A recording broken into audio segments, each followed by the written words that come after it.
প্রিয় সাংবাদিকবৃন্দ, প্রথমত আপনাদের প্রতি কৃতজ্ঞতা প্রকাশ করছি এবং ধন্যবাদ জ্ঞাপন করছি আজকের ধর্ষণ প্রতিরোধ মঞ্চ কর্তৃক আয়োজিত সংবাদ সম্মেলনে উপস্থিত হওয়ার জন্য। আজ অত্যন্ত দুঃখ ও ভারাক্রান্ত মনে জানাতে হচ্ছে যে দেশের প্রতিটি অঞ্চলে 1 বছরের শিশু হতে শুরু করে 60 বছরের বৃদ্ধ কেউ ধর্ষকের ভয়াল থাবার থেকে রক্ষা পাচ্ছে না। আমাদের ধর্ষণ প্রতিরোধ মঞ্চের প্রধান লক্ষ্য এবং উদ্দেশ্যই হলো ধর্ষণ প্রতিরোধ এবং এই রিলেটেড যত সকল অপকর্ম আছে তা বন্ধ করে দেওয়া এবং প্রতিরোধ করা। পর্যটন কেন্দ্র সীতাকুণ্ডে গড়ে উঠেছে অসংখ্য আবাসিক হোটেল। পর্যটককে কেন্দ্র করে এ সকল আবাসিক হোটেলে গড়ে উঠলেও এ সকল হোটেলে দীর্ঘদিন যাবৎ দেহ ব্যবসা কিংবা অবৈধ মেলামেশার মতো অসামাজিক ও ন্যাক্কারজনক ঘটনা ঘটছে। আমাদের ধর্ষণ প্রতিরোধ মঞ্চের পক্ষ থেকে স্থানীয় প্রশাসনকে মৌখিকভাবে জানানো হলেও এর কোনো কার্যকরী পদক্ষেপ আমরা কখনো দেখতে পাইনি।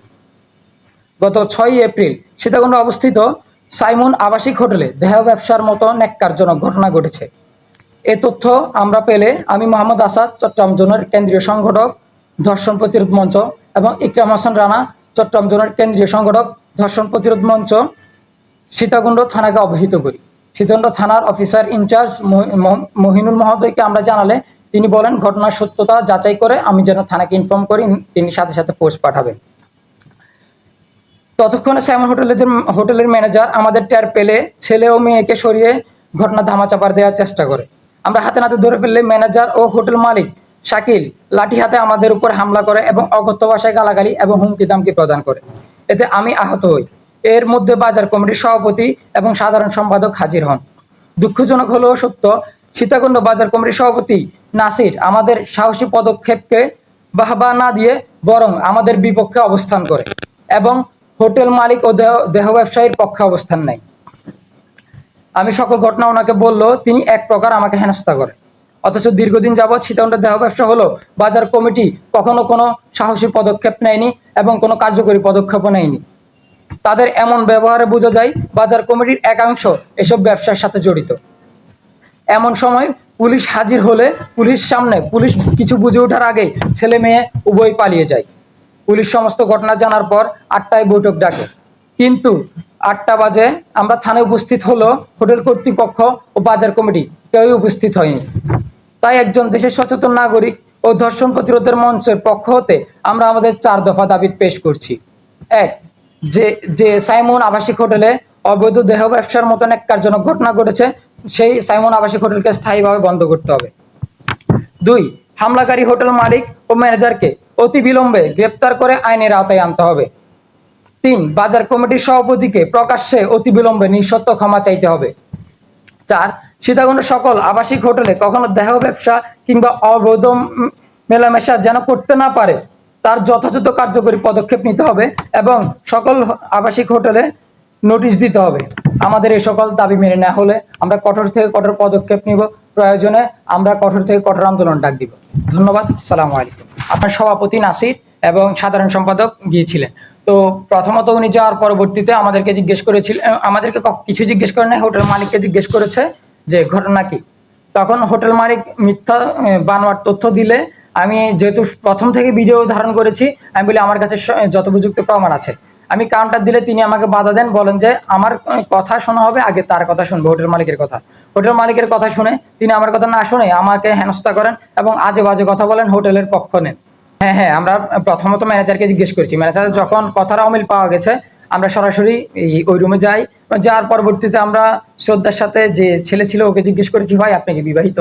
তিনি তখন শুধু আমাদেরকে এক পাশে ডাকতেছিল, ভাই একটু কথা আছে। তো যখন ওনার সাথে কথা বলতেছি মেয়েটার দৌড় দিছে। আমি ভিডিওটা অলরেডি অনলাইনে ছেড়েছি, হয়তো আপনারা দেখেছেন।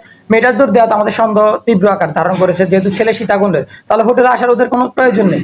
তো মেয়েটা দৌড় দেওয়ার সাথে সাথে আমরা মেয়েটারে ঘেরাও করার পরবর্তীতে ওরা স্বীকার করে যে ছেলে এবং মেয়ে উভয় বিবাহিত, কিন্তু ওদের আলাদা আলাদা সংসার রয়েছে এবং দুইজনে পরকীয়া লিপ্ত, এবং এদেরকে সুযোগ করে দিয়েছে সাইমন আবাসিক হোটেল। জি, আমার কাছে সম্পূর্ণ A to Z ভিডিও চিত্র আছে এবং অলরেডি আমরা অনলাইনে ছেড়েছি, বিভিন্ন নিউজ পোর্টাল এই ভিডিওটা ছেড়েছিল। আমরা হোটেল মালিক সমিতি হতে বাজার কমিটি, এখন হচ্ছে হোটেল মালিকের সর্বপ্রথম হচ্ছে বাজার কমিটির পরবর্তীতে আসে হোটেল মালিক। হোটেল মালিক সমিতিকে জানাবে বাজার কমিটি, যেহেতু আমরা বাজার কমিটি অবহিত করেছি। কিন্তু বাজার কমিটি যখন একটা এই অসামাজিক কার্যকলাপকে ওদের পক্ষ নেয় তখন আমাদের আর কিছু করার থাকে না, আমরা তার বিপক্ষে বিপ্লব কিংবা প্রতিরোধ গড়ে তোলা ছাড়া আমাদের আর কোনো কিছু করার নাই। হ্যাঁ, যখন আমরা প্রথমত গিয়েছি এই আমরা চেক করতে চেয়েছি যে নোটিশ বুকটা আছে ওদের ওইখানের মধ্যে, কিন্তু উনি সরাসরি আমাদের যে ভিডিওটা আছে উনি ম্যানেজার সরাসরি বলছে আমরা তো এটা লিখি নাই। কিন্তু অথচ নিয়ম হচ্ছে যে যারা আসবে তাদের এনআইডি সহ সম্পূর্ণ ডিটেলস ওরা ওদের যে হোটেলের বুক আছে ওই বুকে লিখবে এবং এটা দিন শেষে থানাকে জমা দেবে। কিন্তু আমাদের সীতাকুণ্ডে আমার মনে হয় না কোনো হোটেল তাদের ডিটেলসগুলো থানায় জমা দেয়। তা এটা শুধুমাত্র হোটেল কর্তৃপক্ষ না, থানার এবং প্রশাসনের স্থানীয় প্রশাসনেরও গাফলতি রয়েছে। কিন্তু আমাদের কাছে প্রমাণ নেই, আমরা সরাসরি বলতে পারছি না। যেহেতু দীর্ঘদিন যাবৎ এসব অবৈধ কাজ চলতেছে, এটা একটা ওপেন সিক্রেট সীতাকুণ্ড জনগণ জানে। সেহেতু বাজার কমিটি হতে শুরু করে সীতাকুণ্ড স্থানীয় প্রশাসন কোনো পদক্ষেপ নিচ্ছে না, তার মানে তাদের কোনো যোগসূত্র থাকতেই পারে। হ্যাঁ, আমি যখন 14 ফেব্রুয়ারি, আপনি জানেন যে ভালোবাসার মাস নামক ওই মাসে এই ঘটনাটা বৃদ্ধি পায় সবচেয়ে বেশি। তো আমি 14 ফেব্রুয়ারির আগে সীতাকুণ্ড থানা ওসি মহোদয়কে জানিয়েছিলাম যে এরকম ঘটনা তো হবে, আপনার রেড দেওয়ার ব্যবস্থা করেন। তিনি আমাকে আশ্বাস দিয়েছে করবে, কিন্তু কোনো কার্যকরী পদক্ষেপ আমরা কখনোই দেখতে পাইনি। কিন্তু আমরা প্রায় দেখতে পাই দেশের বিভিন্ন স্থানে এসব পদক্ষেপ নেওয়া হয়। আমরা কয়েকবার জানার পরে কেন পদক্ষেপ নেওয়া হলো না সেটা আমাদেরকে ভাবাই। এই যে আমাদের একজন সাংবাদিক প্রশ্ন করেছেন যে তাদের সাথে তাদের যোগসূত্র থাকতে পারে কিনা, আমাদের সন্দেহের জায়গায় তারা কেন এখন পর্যন্ত কোনো কার্যকরী পদক্ষেপ নিচ্ছে না। আমরা আজকে আবার যাবো, লিখিতভাবে তাদের কাছে স্মারকলিপি দিব, তারা যদি না নেয় আমরা আমাদের ব্যবস্থা গ্রহণ করবো। ওখানে যেহেতু পুলিশ আমরা ধরেছি, সরাসরি প্রথমে এসে বাজার কমিটি এসে তিনি অকথ্য ভাষায় কথা বলে যে এটা ওনার আন্ডারে এক প্রকার উনি বলতে চাই উনি পুরো বাজারের মালিক, যেহেতু উনি বাজার কমিটির সভাপতি, তো উনি ছাড়া আর কেউ কিছু বলতে পারবে না, উনি অভিভাবক, ওনারে জানাইতে হবে। অথচ এতদিন ধরে হচ্ছে উনি কোনো কার্যকরী পদক্ষেপ নেয় নাই, তার কারণে এগুলো তো ওদের কাজ, আমাদের কেন আসতে হলো? এটা তো তাদের ব্যর্থতা। তো ওরা বাজার কমিটি আসে, যেহেতু নিজের দাবি করেছে সেহেতু আমরা বাজার কমিটির দিকে তাকিয়েছিলাম ওরা কি পদক্ষেপ নেয়। ওরা যেহেতু আমাদের বিপক্ষে অবস্থান গ্রহণ করেছে সেহেতু আমরা সংবাদ সম্মেলন করেছি। এর পরবর্তী আমরা আমাদের দফা এবং দাবি পেশ করেছি।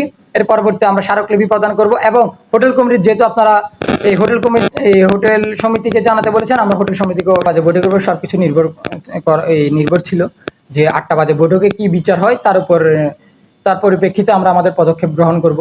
কিন্তু 8টা বাজে যখন দেখতেছি যে আইন আমাদেরকে সাহায্য করছে না, সে যখন আমাকে হামলা চালাচ্ছিল, আমি চাইলে তা প্রতিরোধ করতে পারতাম, কিন্তু আমি আইন হাতে তুলে নিয়ে নেয় আইনের প্রতি শ্রদ্ধাশীল হই, কিন্তু আইন আমাদেরকে সেভাবে সাহায্য করে নাই। তো আমরা আমাদের অভিযোগের কথা বলেছেন, আমি অবশ্যই এই অভিযোগ করব এবং আমার যতটুকু পদক্ষেপ নেওয়া উচিত করব। কিন্তু আমি প্রথমে ভেবেছি আগে সাংবাদিকবৃন্দ এবং দেশের জনগণকে জানানো উচিত আমাদের সাথে কি কি হয়েছিল। অভিযোগটা, লিখিত অভিযোগ আমি আজকের মধ্যে ইনশাল্লাহ করবো। প্রথমত আপনি যেটা বলছেন পর্যটকের আড়ালে, দেখেন আমাদের পর্যটক বৃন্দ, আমাদের মেহমান, আমাদের সীতাকুণ্ডের মেহমানকে আমরা সঠিক মর্যাদা দিতে পারতেছি না। কারণ যখন এখানে অঘটনগুলো ঘটতেছে, দেহ ব্যবসার মতো ন্যাক্কারজনক ঘটনা ঘটতেছে, তখন পর্যটক বৃন্দ কিন্তু রিস্কের মধ্যে আছে। এই যারা দেহ ব্যবসার মতো কার্যকলাপ লিপ্ত, এই দেহ ব্যবসার উদ্দেশ্যে যারা আসতেছে, তারা কোন দিন পর্যটকের উপরে আসতে পড়ে, ওদের ভয়াল থাকা পর্যটকের উপরে পড়ে, তাও আমরা সন্দেহভাজন। তো আমাদের পর্যটকদের নিশ্চিত করার জন্য, ওদের সুরক্ষা নিশ্চিত করার জন্য আমরা অলরেডি 4টা দাবি পেশ করেছি। এখানে আমরা বলেছি যে কোনো হোটেল যেন এগুলো না করতে পারে, নোটিশ জারি করতে হবে, এগুলো রেড দিতে হবে, এবং যদি করে আমরা আমাদের আন্দোলনে যাব এবং আন্দোলনের পরবর্তীতে আমরা আমাদের কি পদক্ষেপ নিতে হবে সেই সিদ্ধান্ত আমরা ইনশাল্লাহ গ্রহণ করব।